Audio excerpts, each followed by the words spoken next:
Good afternoon, everybody. Thank you very much for inviting me. It was interesting to hear facilities management saying that the organisation doesn't know what they do either. I think HR's been struggling with the same thing for quite a long time, so perhaps HR and FA should come and get together and swap some minutes, probably. Also interested thinking about rooms and office location. My team and I have just been moved onto the 5th floor, which is where our meeting rooms are. And my team are put in a corner in a meeting room, and I'm in what was a meeting room turned into an office, and they're kind of wondering why I'm not very happy about it. So, I was going to ask, does anybody know who Starcom Media Best Group are? But you've kind of been told a bit about that. This isn't a sales pitch at all. The only reason I'm just going to give you 2 minutes probably on who we are is probably to put us into a little bit of context, because I'm just aware, coming into the city, coming from the West End, and not far from Soho, we've got quite a few corporate folk in here, so we just want to kind of put agency life into a little bit of perspective for you as well. So we are one of the largest communications groups in the world, and you may have seen the Publicis and Omnicom merger being proposed, and perhaps it's going ahead as we speak, to make us the largest group in the entire world, which to Martin Sorrell's knowledge probably. But in terms of who we are then, you probably don't know very much about what we do. We buy and plan media, effectively, so we are the people who place the adverts on the tellies, and put the annoying adverts in the cinema, we put posters up and do searches and keywords and various bits and pieces on the internet and do all that digital stuff as well. So from a client point of view, handling an awful lot of multi-billion-dollar brands, particularly when we start looking at P&G, who are a very important client of ours. I think virtually every agency in town has P&G on their roster. We're very, very proud to be working with them and do some fabulous work with them. So, for example, P&G House at the Olympics last year, doing all sorts of work with mums is particularly very important with P&G, which I'll talk about with our Mums Network. Looking at Tetley up there, we've brought back the Tetley Tea Folk, so that's all part of us, as part of our Tetley campaign. And from an EMI point of view, hurrah for the Tetley Tea Folk. And from an EMI perspective, some of you may have come across a lovely female artist called Gabrielle Aplin, who has recently been launched and winning lots of awards, and we were in the process of launching Tiny Temper. So we've got all sorts of people on there, everybody from Honda, so for example doing the sponsorship piece with One Board Every Minute. We also did the Media First a couple of years ago, where we had the skydivers falling out of the sky, obviously the skydivers, to make the letter H as they fell out of the sky. Don't you see that? Yeah. So that was all us. So a little bit of a flavour of what we do. So, as you can see, we've got a very diverse client base there, and obviously need a very diverse workforce in order to be meeting the requirements of our clients when representing and working with their brands. So, what is known in America it's called the Jennifer effect in America, because typically, unfortunately, in most agencies in this country, we are white and middle class, and probably not called Jennifer, but might be called Hugo and Cressida or something lovely like that. So there's been a big push in recent years to really be making sure that we are providing as diverse a workforce as possible. And by that, yes, I mean the grads and the babies, but I also mean the mums, which I'll come on to in a minute, and also looking at the role of what we call the senior suit as well, because what tends to happen in agencies is agencies are typically run, particularly creative agencies, are typically run by 3 or 4 incredibly expensive people and a whole bunch of 12-year-olds who kind of get churned on a regular basis at the bottom. And what's happening in our industry, having done a big piece of work a few years ago called the Future of Work report for the IPA, who I also do some work with, is that we are losing a lot of senior knowledge and that ability to be a true strategic partner with our clients, because our younger people, our babies as I call them, haven't got that experience. So we need to be really, really careful about what we're doing with our older, more experienced people at the other end. So when I talk about talent at Starcom, SNG, I mean the whole breadth of babies to big people. So what we've been doing recently is we're not about recruiting clones, and there will be some agencies in town who put everybody through assessment centres. They've all got to fit a certain profile, and they're the only people that they'll employ. We also very recently, well not recently, until very recently, there are a number of agencies who will only recruit from Russell Group, and that's all fine and lovely. I'm hoping my children will go to Russell Group, and I'm sure you are too. But by just recruiting from those same pools of people all the time, we keep recreating and replicating the same talent problems. So we pride ourselves very much in Starcom that we don't recruit clones. In fact, the more diverse and the more varied, the better. We've got lots of people from international backgrounds. We've got people who joined us from media owners. We've got people who joined us with philosophy degrees. All sorts of backgrounds and all sorts of places and spaces, which is very important to us. A very important relationship for us of late has been to partner with Stonewall. And again, I merrily trot out the company phrase, oh yes, we're very diverse. Well, are we? Are we truly going to different places to find these people? Advertising agencies are really nervous about advertising for roles. You won't see advertising agencies advertise for roles, because that looks as though they're pathetic and they can't keep their talent, and we can't possibly let the competition know that we're looking for talent. That was a big learning curve for me about 6 years ago. So again, trying to make sure that yes, we are absolutely being diverse. Let's put our money where our mouth is, and let's partner with Stonewall. So that's been quite a big thing for us this year, and we're very proud of that. Working with the IPA last year I think it was, again a big change for this industry is we would typically only recruit graduates. We do not need graduates in every job that we have. And we've been banging on for quite some time to be targeting the school leaver. And with obviously all the changes to the academic fees and university fees, this has been a great timing and a great opportunity to be saying there are fantastic students out there who now aren't going to be going to university for no fault of their own, and we shouldn't be losing out on that talent. So again, a very bold move for the industry. 80 agencies out of 250 member agencies of the IPA signed up to something called Creative Pioneers last year in partnership with Metro newspaper. You might have seen it in the paper. To actively go out in partnership to find, I think it was 100 school leaver placements last year. So successful was it last year, we've got another 100 non-agencies signed up again this year to specifically target school leavers. If you said that to me 6-7 years ago, there's no way that anybody was in a position to even start thinking about that, and certainly weren't committed to doing it. So a few little examples there of being a bit diverse. Another reason for us needing to be diverse is once upon a time, working in media was kind of quite straightforward and quite simple, so they tell me, because everybody was watching Coronation Street, or the whole world was watching X Factor. So that what you did was, if Honda came to you and said, oh, we're launching a new car, could you help us please? And could you please get us that spot on the ad break in Coronation Street? That would be great. That was kind of it, simplifying it to make a point. Because as we all know, the world, the media landscape, and lots of our media presentations are all about this, is the landscape has completely changed. Be it anything on there from banners, events, fulfillment, direct marketing, radio, television, etc., etc. The average consumer is not necessarily where they were 5, 10, 15 years ago. They're not sitting in their cars listening to the radio.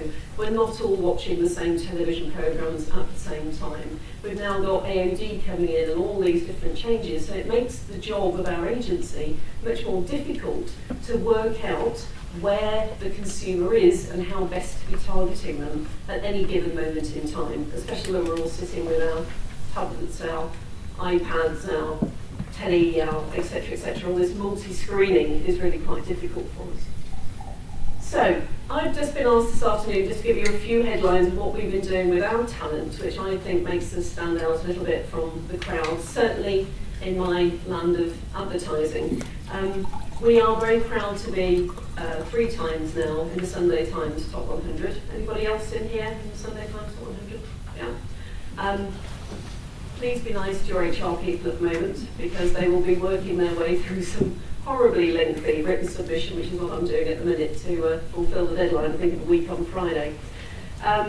We're also one of 3 companies in the country to be a Gold Mumsnet award winner, so I'll talk a little bit about what we've been doing with our mums.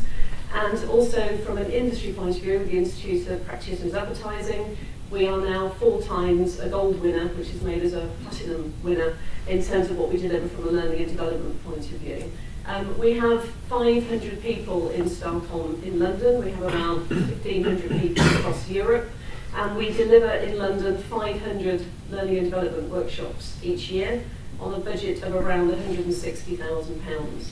So we have an industry reputation for being fantastic from a learning and development point of view, which is great from an attraction perspective with talent, but it also makes our people very, very desirable in the marketplace, because they know that they've all been trained within an inch of their lives and that's why they want our people. And I remember Rory Sutherland, when he was the president of the IPA, saying he didn't believe in training junior people because he knew that he'd be losing them, so he'd far rather keep them and let other people hire them, and then they could train them, and then he's not wasting his money, which is an interesting perspective on learning as well.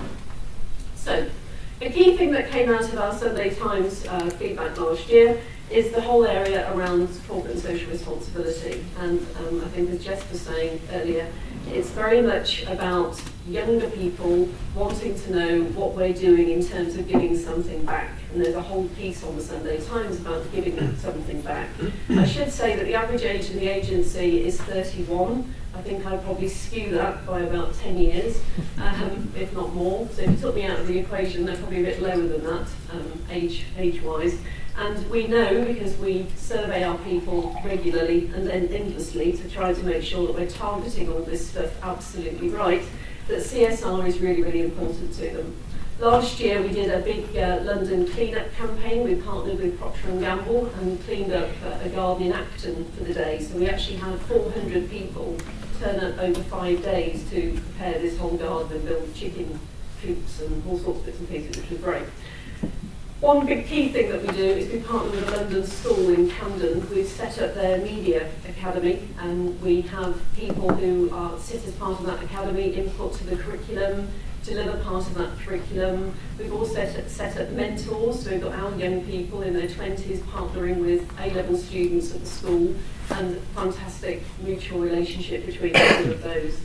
I also run a digital week each year. We partner also with Queen's Park School on this, whereby we get 15 Year 11 students to come in to work on real life briefs in the agency. So it gives kids who wouldn't normally have quite a difficult to get work placement the opportunity to come into the agency and work, for example, this year on how do we launch Tiny Temper.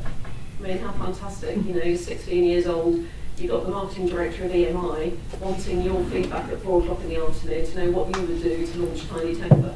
And the ideas that they came up with, apparently what they'd already considered at EMI, that was quite cute. So a really valuable piece of work, and the whole agency gets behind that and working with the students to help them. And the growth with those kids from Monday morning when the carpet's looking incredibly interesting and they really don't know why they're there and they certainly don't want to be there, through to Thursday afternoon when they're presenting is really quite phenomenal. We absolutely love it. A bold piece of work that we did just a fortnight ago, I was actually in a new business pitch with a big client and I told them about this and said, don't worry, but we do have 8 addicted, rehabilitated prisoners just in the meeting room down the corner from where you are. We run an inspired guest speaker series on a regular basis, so we've had everybody from Walking with the Wounded, Michael Braid, film producers, all sorts of people coming in, including Ian Wright last week, talking about his Arsenal football career, so we have a bit of glamour in the world of media. We also had an inspired speaker who had been to prison 31 times for drugs-related charges. And somehow we got to find out about a charity called RAPT, which is the Rehabilitated Addictive Prisoners Trust. And we invited this guy in to tell us his story. And we had about 90 people from the agency came to listen to Lewis. And he told us his story. We were so taken with what he had to say, as we would have passed him living homeless and rough in Sainsbury's doorway on Tottenham Court Road, probably for a couple of years, and not known. We decided that we wanted to do something to give some support other than just writing a corporate cheque, because that's kind of the easy thing to do, isn't it? So we invited 8 prisoners, ex-prisoners I should say, into the agency, and my team and various other people ran a skills programme over a 3-day period with them. And it was a bold journey, I have to say. I mean, I've never come across people who've been in prison for 15, 17, 25 years before. We did ask that we didn't have any murderers. We asked that there was somebody present from the charity for them and for us. And I have to say, it's probably one of the most moving experiences of my entire life, because they were just fabulous people, and why wouldn't they be? You know, and I'm sure they've got a story, and I don't want to know what they did, and that wasn't the point of doing it. It was about us giving something back, because we have got resources and skills and expertise that they can't access in order to help them move on with their next stage of their journey. And it was quite an emotional week. It was a fantastic thing to do. So that's a little bit about what we've been doing from a CSR point of view. The other piece that stands out from the Sunday Times, and beautifully Jess was talking about managers, I'm a great believer in supporting managers, particularly when they're only 25 years old. And I don't say that from an ages point of view, I say that from an experience point of view. And again, our building is full, as probably yours are, is full of generation X and Y. And what we've been doing to help support these two groups of people who are probably driving each other mad for slightly different reasons, is to run almost like relate sessions. So we actually run combined Generation X and Generation Y workshops so that both parties can understand and learn about each other. Oh, I get it now. I understand now why you do such and such. I thought you were doing that because of this. And it's the most revelationary piece of work we can do to help the two groups understand and appreciate each other better in terms of where they're both coming from, and particularly helps our managers who not only are trying to deal with the promotion of being a manager, but also trying to deal with the whole raft of skills that sit around being a manager. So about 4 years ago now, we introduced a whole suite of workshops around supporting our managers, because what we were doing from an HR point of view is saying, for God's sake, don't they know they need to give feedback? Well, you know what, no, I don't think they do, because I don't think anybody's actually told them what we actually expect of them. What do we want a manager to do? It's delighted you've got your promotion, fantastic you've got your pay rise, brilliant you're now in charge of 8 people. No one gave them the manual, no one told them what to do. So we've now put in place, very successfully, a whole load of workshops around supporting them in being able to do that better. And everybody who is promoted to be a manager has to come and have a little chat with me. One, because I find out whether they are in fact managing anybody, because the great scam that we run in advertising is everybody's very keen to go up the ladder, desperate to get their manager promotion, but they're not managing anybody. So the deal was that no one's supposed to be promoted unless they're managing someone. So of course they're coming to me and saying, well, it's lovely I've been promoted, but I'm still doing the same job I was doing. Well, why is that? Well, because I'm not managing anybody. Well, that's ridiculous. Because then what happens is when they're ready for their next promotion, we're thinking they've had 3 years worth of being a manager, but they haven't, because they haven't been managing anybody. So I managed to wheedle that out and do something about it. So I also believe, I'm sure you do in the room, that people join an organisation because of the manager. And they also leave an organisation pretty much because of their manager.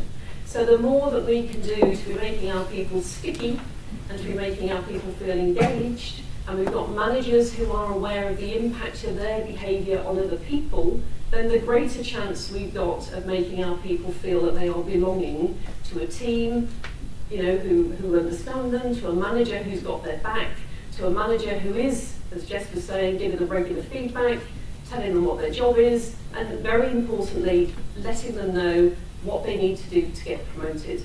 Because the trouble is as well, is once they've been promoted, 3 months later, I've been doing this job for 3 months, and I've been promoted. Well, no, I think you should be going a bit longer, please. But that career path piece is also very important, and the managers need help in knowing how to have those sorts of conversations.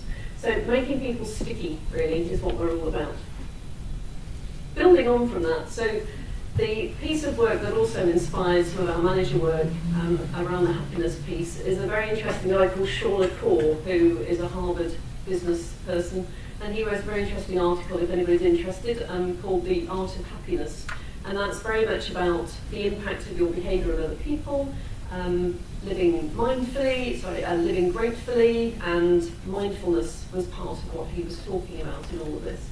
I go to India on a regular basis, and every year my team dread me coming back for fear of the next wacky idea I'll come back with.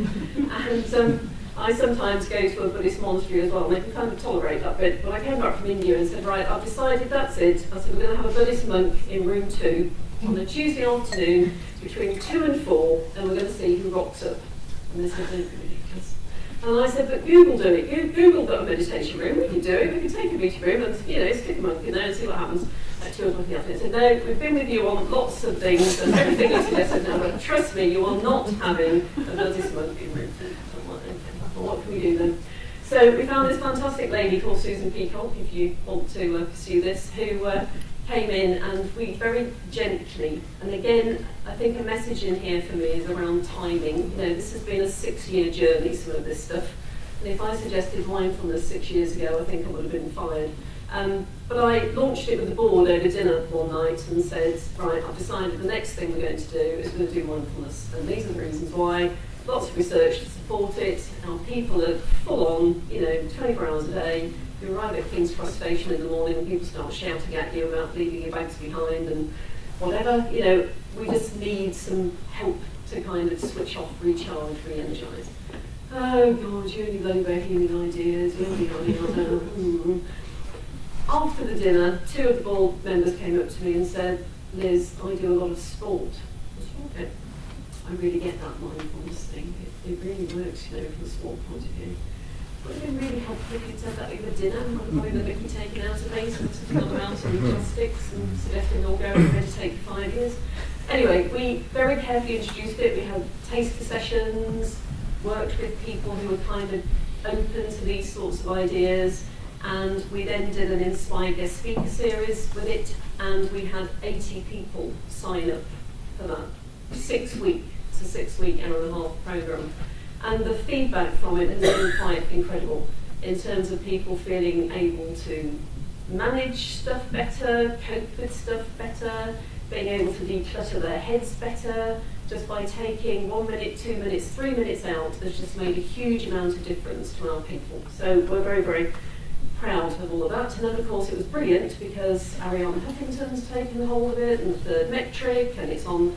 Isn't it great that it's on Radio 4? Yes, isn't it great it's on Radio 4? Isn't that lovely? We were doing it already, so that's great. The Academy I'll just leap to. The Academy was probably the reason why I was almost fired within the first 6 weeks of starting six years ago. Because I brought with me this lovely programme. It's 4 days.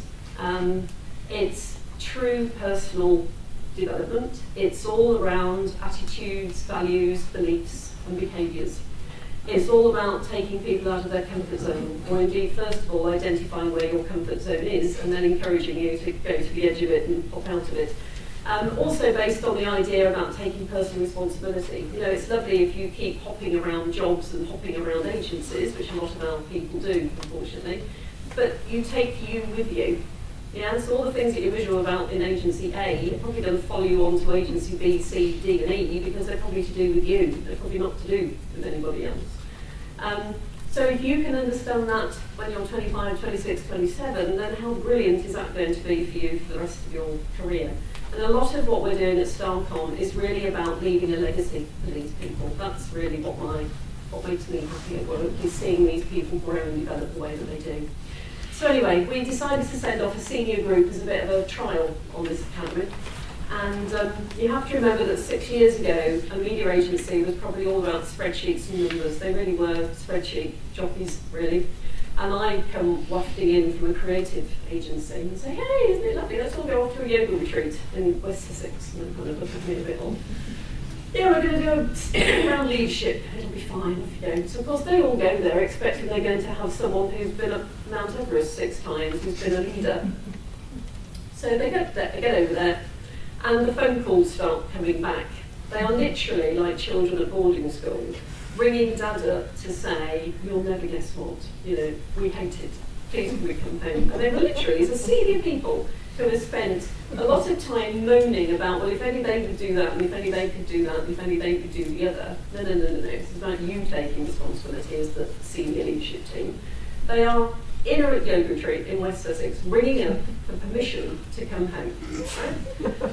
So I've got a bunch of people who absolutely get it, loved it, said this is the best thing ever. We had a bunch of people in the middle who were kind of get it, pennies dropping as the days go on, and a bunch of people who are causing absolute chaos who just want to bin the whole thing, and we all want to come home.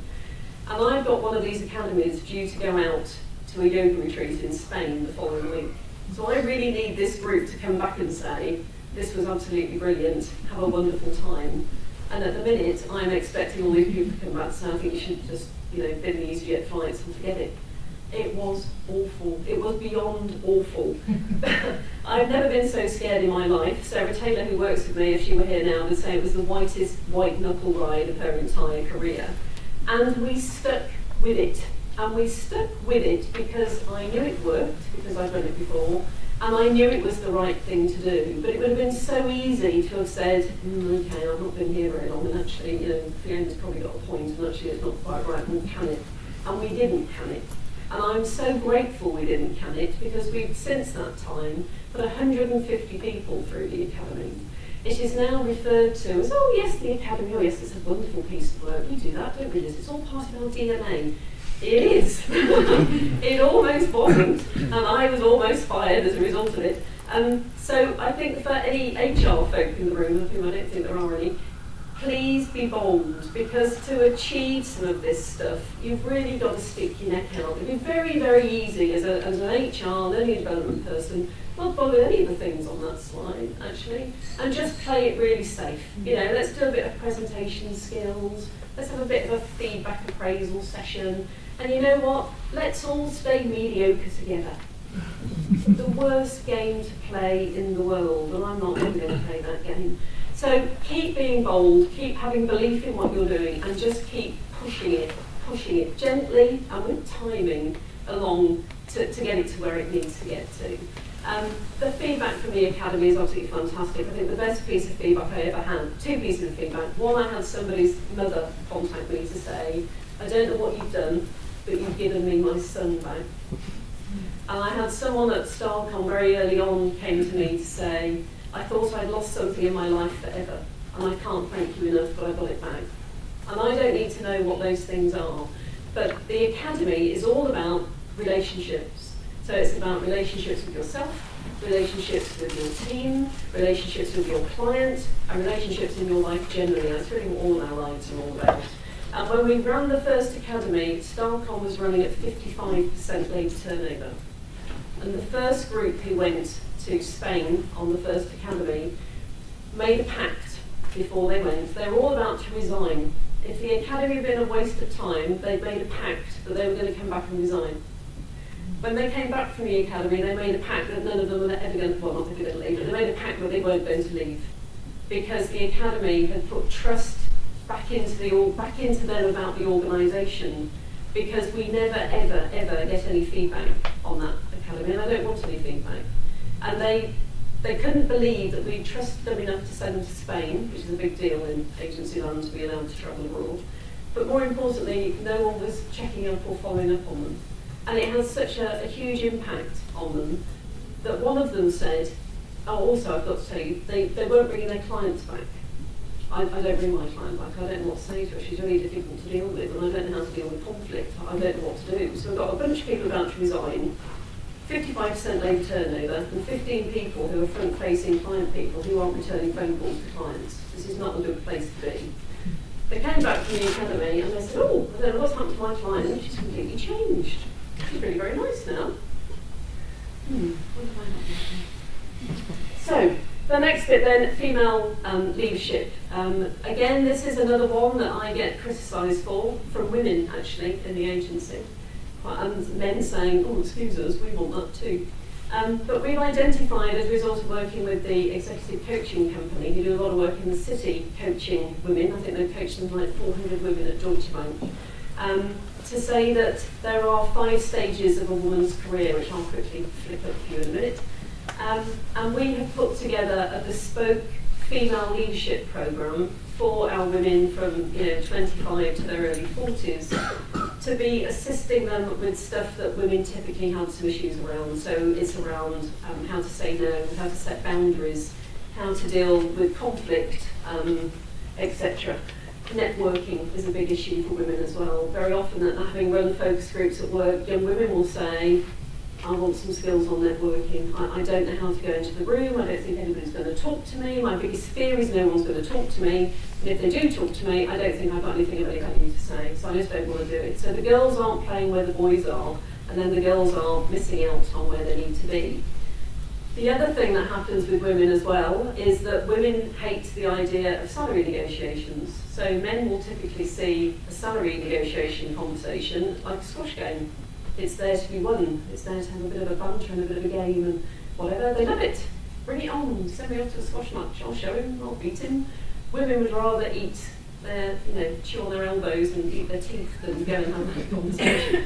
So again, it's about giving them particular skills and support that they need in order to progress and prepare themselves for their careers. And I was just talking to somebody over the tea break saying that their daughter is working in law-related circles, and these issues are real for women, and they do need support and skills to be able to know how to deal with them for the very best. So very quickly then, what can I tell you here? So Mumsnet then. Mumsnet, big initiative this year. We decided to steal an idea from the city, which is about the IT industry loses lots of women, masses of women, certainly in their late 30s. Baby number one, they're probably okay with. Baby number two is really difficult to manage a client if you're a client-facing person. So we've decided to launch a back to business ship, which is about targeting mums who were in media or were in marketing and communications related roles, and targeting them to come in to do a free, I've got people giving up their time for free, to come in and do a 10-day programme to help them with their confidence, help them with their CV, introduce them to the world that they've left behind since they've been out raising their families, with a view to giving them 1-2 week work placements with a view to recruiting them at the end of it. So we're very proud to be doing that in conjunction with Mumsnet, and we also, again, supporting our young managers and give them support how to manage your maternity leave. What can I say? What can't I say? How do I handle these conversations? And helping managers manage people in relation to output rather than presenteeism, because we're rather good at that as well in our industry. Cool, sorry, I rambled on.